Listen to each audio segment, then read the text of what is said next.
कि सेवा सत्संग भजन करो तुम, जुड़ जाओ गुरु नाम से।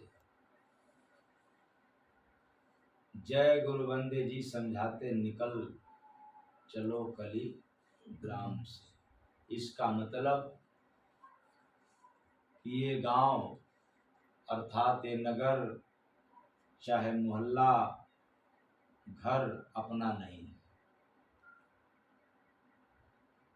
यहाँ तो कुछ दिन के लिए आए हैं और एक दिन यहाँ से जाना तो पड़ेगा ही।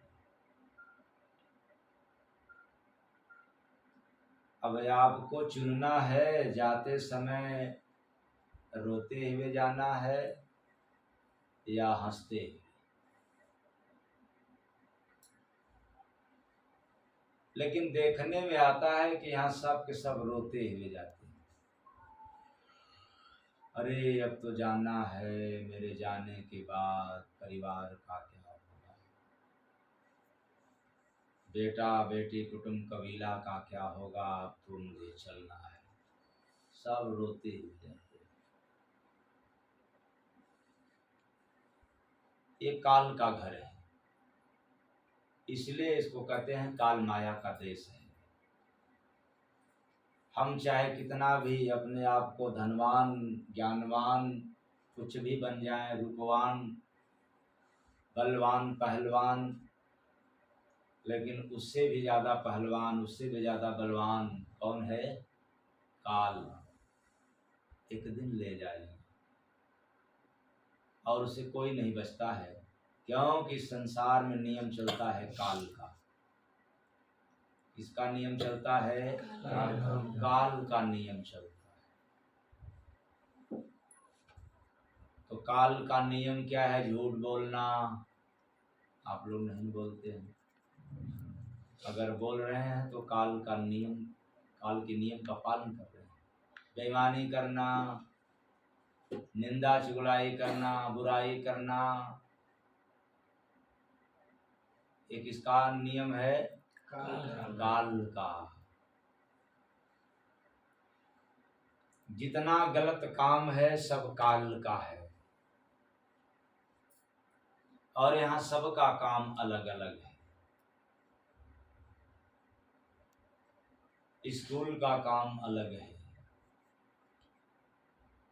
तो ऑफिस का काम अलग है, घर का काम अलग है। और यहाँ तक देखने मिलता है कि घर एक हो, रहने वाले कई हों, फिर भी उनका भी काम अलग अलग है। और गहराई में चला जाए तो एक घर में अगर कई सदस्य हैं तो कई भगवान की पूजा भी अलग अलग करते हैं। कोई दुर्गा की पूजा करेगा तो कोई शंकर की करेगा, कोई विष्णु भगवान को पसंद करेगा तो कोई गांव के डीहे को पसंद करेगा, तो किसी को माँ काली ही पसंद है, किसी को हनुमान जी पसंद है, और देवियों को तो 7.5 शनि भगवान बहुत पसंद है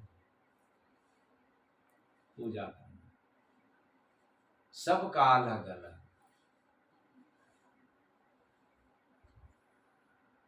लेकिन अलग अलग काम करते हुए भी एक दिन सबसे अलग हो जाना है, निकल जाना है, यहाँ से चले जाना है। तो बात समझ में नहीं आता है कि यहाँ से जब जाता है तो कौन जाता है?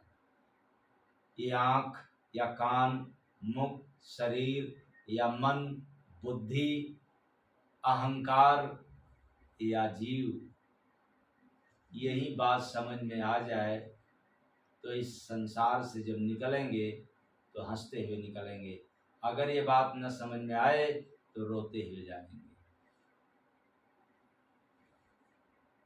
क्योंकि शरीर तो कहीं आता जाता नहीं, आंख भी कहीं नहीं आता जाता, कान भी नहीं जाता, वो तो शरीर के साथ है। और शरीर है नश्वर, शरीर है जड़, शरीर है मुर्दा। पर हम लोग क्या समझते हैं कि नहीं नहीं सब कुछ शरीर है,